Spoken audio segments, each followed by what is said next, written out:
Magandang araw mga kabayan. Ito po ang inyong lingkod ulit. Walang iba po, Mr. Fritz De Leon.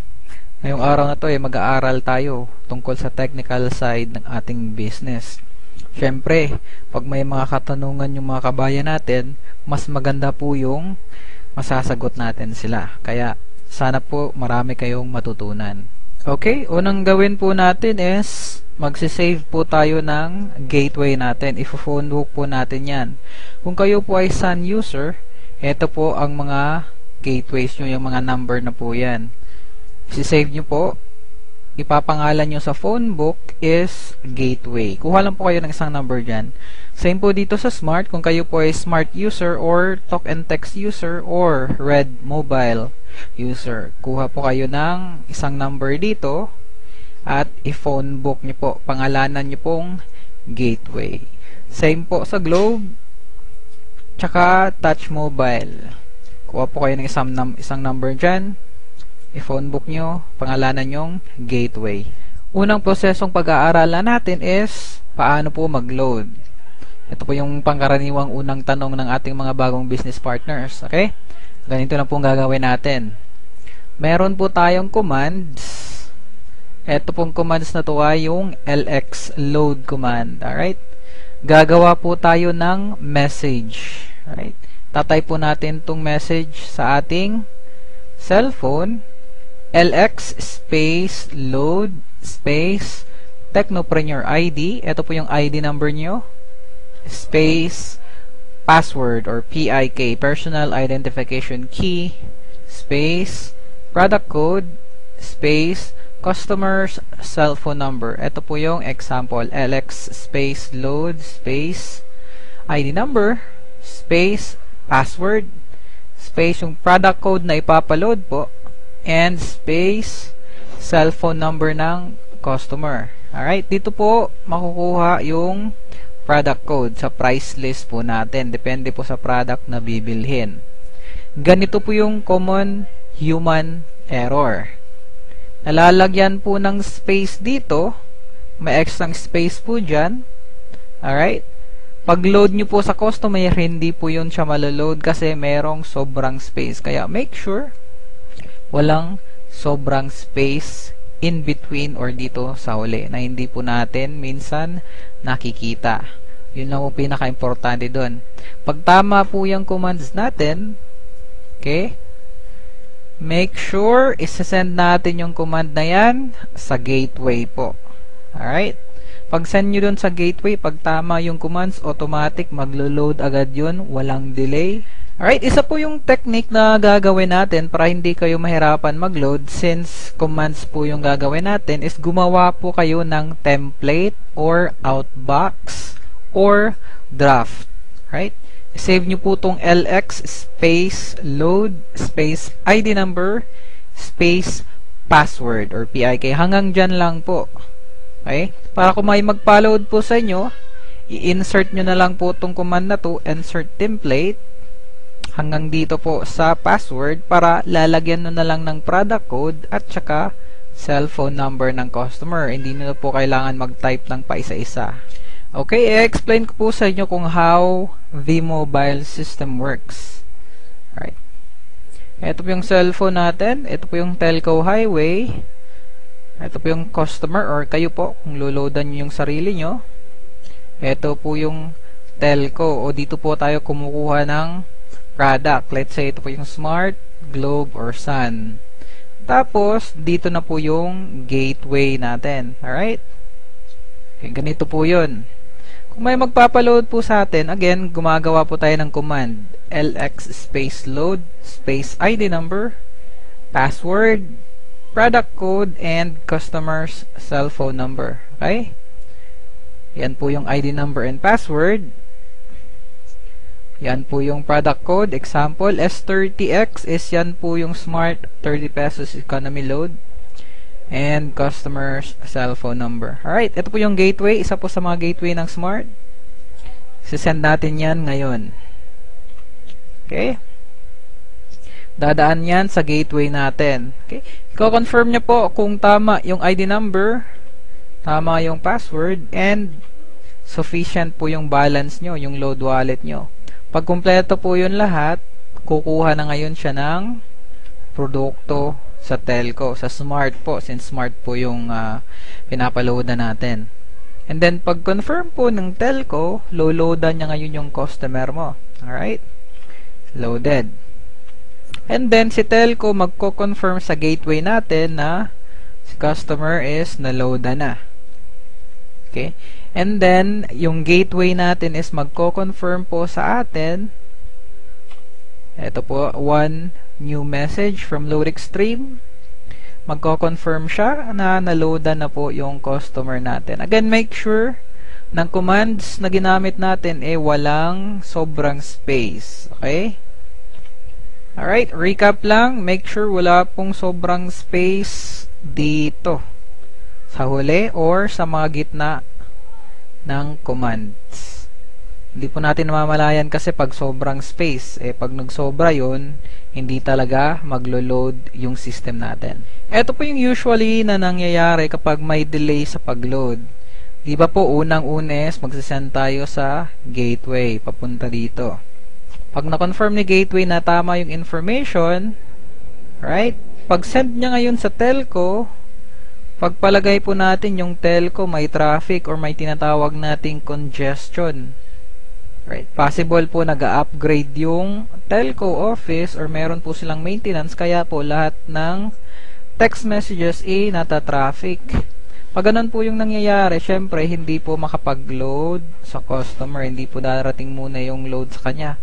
Kasi po nakapila yung command natin. Alright?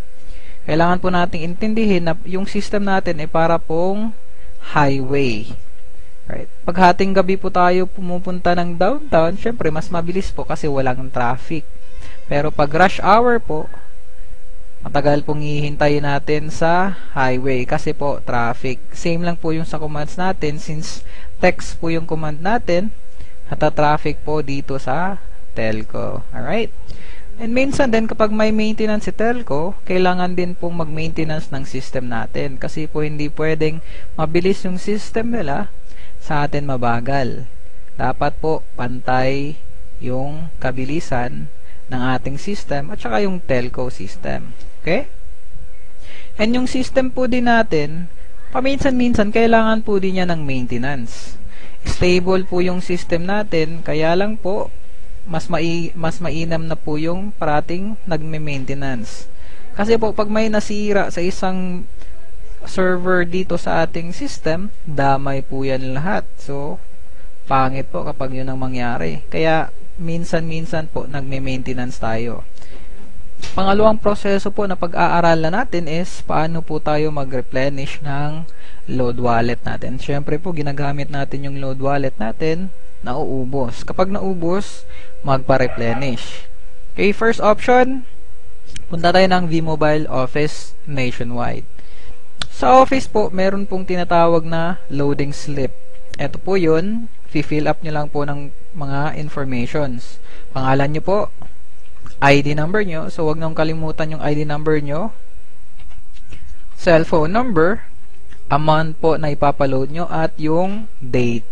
Right. Sulat nyo lang po yan sa Opel, ibigay nyo po sa cashier, and kami na po bahala.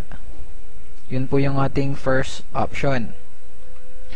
Okay, makakatanggap po kayo ng confirmation na naloada na po kayo pag process po namin ng inyong reloading slip. Real time po yan yung paglo-load namin. Pagbigay mo ng resibo, pag-process namin, agad-agad nalo-load yun. Okay? Second choice is mag-load wallet transfer po tayo. 'Di ba po, mayroon tayong mga retailers. Pag naubos po yung load wallet nila, tayo lang po ang dealer na may capability na mag-transfer ng load wallet. Okay? Ito po yung commands na gagawin natin. LX space transfer space Technopreneur ID or ID nyo po space password space LX load space amount to transfer space retailer's ID number, yung papasahan nyo po ng load wallet, and then space retailer's cellphone number. Okay? Ito po yung sample ng command, lx space transfer space ID number nyo po. Ito po yung ID number nyo kasi kayo po yung dealer. Space password nyo. Space lx load command space amount is 500 space ID number ng transferan nyo ng load wallet and then space yung cellphone number nila.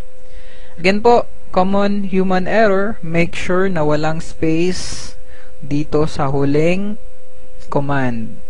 Alright? Kasi po pag may sobrang space niyan, pag send nyo sa gateway, hindi po tatanggapin ng system yun kasi mali. Again, make sure in between, wala pong space again. Alright? Pag tama po yung commands nyo, make sure to send it to your gateway para po ma-process namin. And again, pag tama po yung commands, walang sobra, walang human error, automatic, yung load wallet is matatransfer doon sa pinag-loadan mo ng load wallet.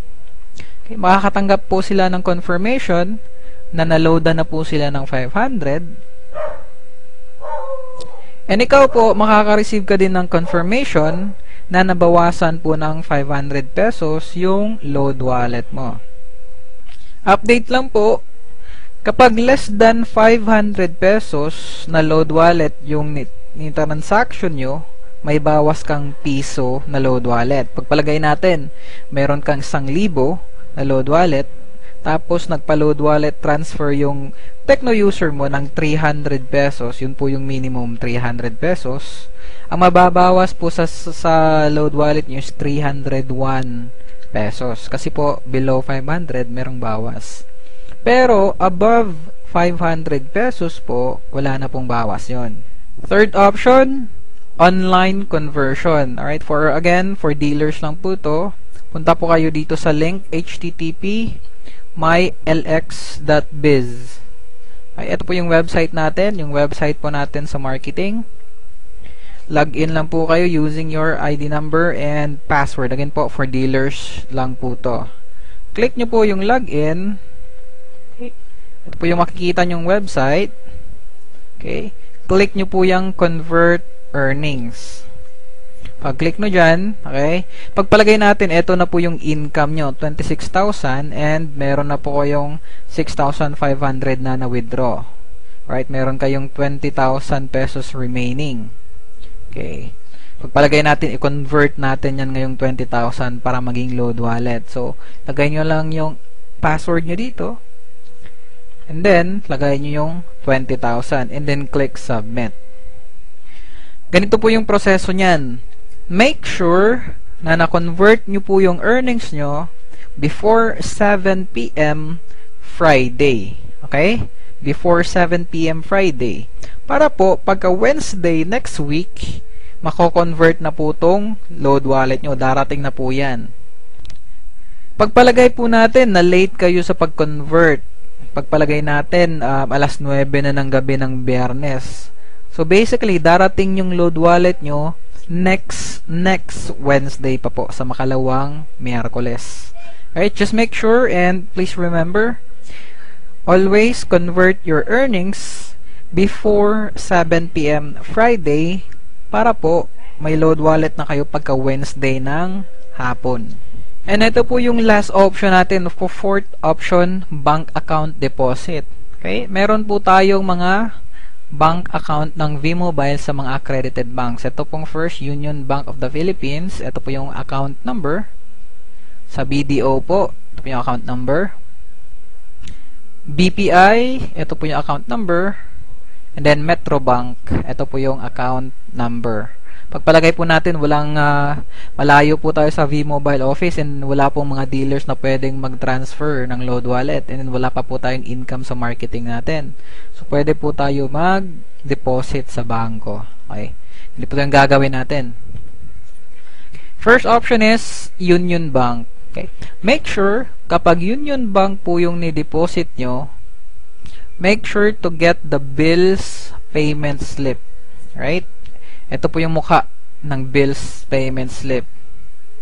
Okay, make sure to get this one. Okay, lagay nyo po sa information company or institution na pagdedeposituhan nyo or babayaran nyo is V-Mobile Technologies. name nyo po, and then account number or reference number is your vMobile ID. Okay?